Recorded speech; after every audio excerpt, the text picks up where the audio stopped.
Bollywood celebrity आणि त्यांची आलिशान घरं हा चाहत्यांसाठी कुतूहलाचा विषय असतो। मुंबईत अनेक सेलिब्रिटींची घरं, बंगले आहेत जी चाहत्यांसाठी पर्यटन स्थळापेक्षा किंवा सेल्फी पॉइंटपेक्षा कमी नाही। असाच एक बंगला म्हणजे अभिनेता शाहरुख खानचा मन्नत। बॉलिवूडच्या किंगला शोभावं असं हे आलिशान घर सर्व सोयी सुविधांनी परिपूर्ण आहे। शाहरुखचा मन्नत बंगला सध्या चर्चेत येण्यामागचं कारण म्हणजे तो आणि त्याचं कुटुंब हे काही दिवसांकरता मन्नतमधून स्थलांतरित झाले। वांद्रेच्या पाली हिल इथल्या तात्पुरत्या निवासस्थानी ते राहायला गेले। मन्नतचे 2 मजले वाढवले जाणार आहेत आणि त्याचमुळे शाहरुखचं कुटुंब दुसरीकडे राहायला गेले। या पार्श्वभूमीवर मन्नतच्या इतिहासाबद्दल आपण या व्हिडिओच्या माध्यमातून जाणून घेऊया। इंटरनेटवर मन्नतबद्दल अनेक कथा सांगितल्या जातात। वांद्रे आणि सांताक्रूजचा इतिहास लिहिणारे मुंबईतील इतिहासप्रेमी देवाशीष चक्रवर्ती यांनी त्यावर सखोल अभ्यास केला। Mansion by the see the history of villa Vienna या लेखात त्यांनी मन्नत विषयीची सविस्तर माहिती दिली आहे। चक्रवर्ती यांनी सांगितले की हा बंगला 1800च्या उत्तरार्धात हिमाचल प्रदेशातील मंडीचे राजा विजय सेन यांनी त्यांच्या एका राणीसाठी बांधला होता।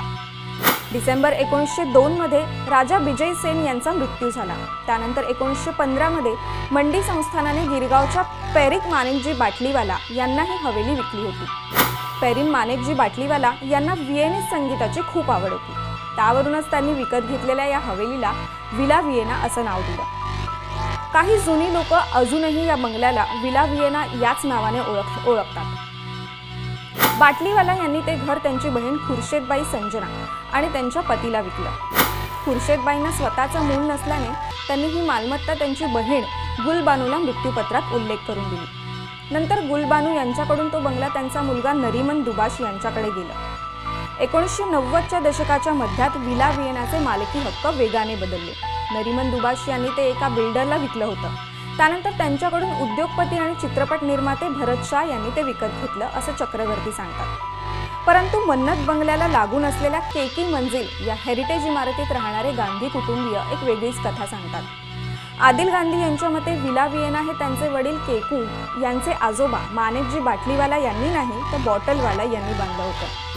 1920च्या दशकात मानेकजी बॉटलवाला युरोपला गेले आणि विएनाच्या प्रेमात पडले।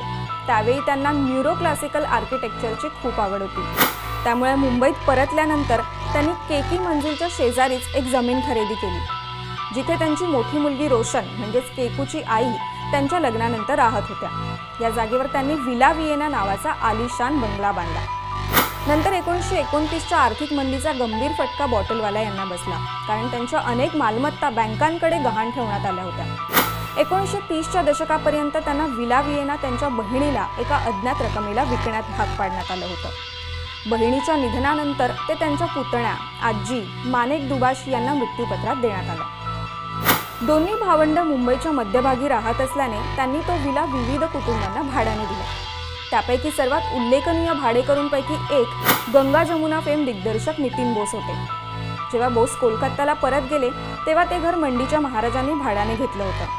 1960च्या मध्यात त्यांनी ते ताब्यात घेतलं होतं। याच बंगल्यात महाराजांच्या मुलीचं अत्यंत थाटामाटात लग्न पार पडलं होतं। मंडीच्या कुटुंबाने हा बंगला सोडल्यानंतर विला विएना काही काळासाठी कॅथलिक ऑग्नेल आश्रमाने ताब्यात घेतलं होतं।